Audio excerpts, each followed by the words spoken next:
बिस्मिल्लाहिर्रहमानिर्रहीम। अस्सलाम वालेकुम नाज़रीन, मैं हूं नईम और आप देख रहे हैं योगा मर का यूट्यूब चैनल।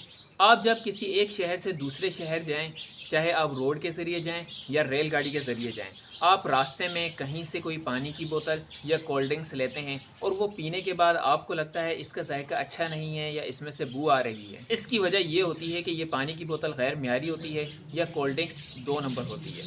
आप जब कोई भी बोतल, चाहे वो पानी की बोतल हो या कोई कोल्ड ड्रिंक्स की बोतल हो, आप इस्तेमाल करने के बाद जब उसे फेंक देते हैं तो कुछ लोग उन बोतलों को साफ़ कर कर, अपने रैपर लगाकर, अपने स्टिकर लगाकर या उसी कंपनी के 2 नंबर स्टिकर लगाकर उन बोतलों में अपना माल भर कर बेच देते हैं। इसलिए आप हमेशा जब भी कोल्ड ड्रिंक्स या पानी की बोतल पीते हैं तो उस बोतल को ज़ाया कर दिया करें। ज़ाया करने के मुख्तलिफ़ तरीके हैं। आप उसमें सुराख कर सकते हैं, आप उसको कैंची से काट सकते हैं, आप उसे जला सकते हैं। लेकिन क्योंकि इन तमाम तरीक़ों के लिए आपको कोई ना कोई चीज़ चाहिए, माचिस चाहिए या कोई कटर चाहिए जिससे आप बोतल को काट दें, और वो हर वक्त आपके पास मौजूद नहीं होता। तो आज की वीडियो में मैं आपको एक बहुत ही आसान हल बताऊंगा जिस पर आप अमल कर कर उन बोतलों को बहुत ही आसान तरीके से ज़ाया कर सकते हैं। ये मेरे हाथ में एक कोल्ड ड्रिंक्स की बोतल है। अब चाहे आपके पास पानी की बोतल हो या कोल्ड ड्रिंक की बोतल हो, आपने करना सिर्फ इतना है कि इस्तेमाल करने के बाद इस ढक्कन को आपने इस तरीके से दबा देना है।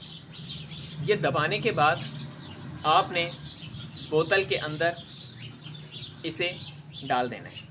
ये देखें, ये बोतल के अंदर ये चला गया। ये देखें, अब ये बोतल के अंदर जा चुका है। अब ये बोतल इस्तेमाल के काबिल नहीं है। ना इसमें हमने सुराख किया है, ना हमने इसे काटा है और ना हमने इसे जलाया है। आज के बाद आप हमेशा इस तरीके पर ज़रूर अमल कीजिएगा और इस वीडियो को लाइक और शेयर भी ज़रूर करें और चैनल को सब्सक्राइब करना मत भूलें। मिलता है नेक्स्ट वीडियो में। जब तक के लिए अल्लाह हाफ़िज़।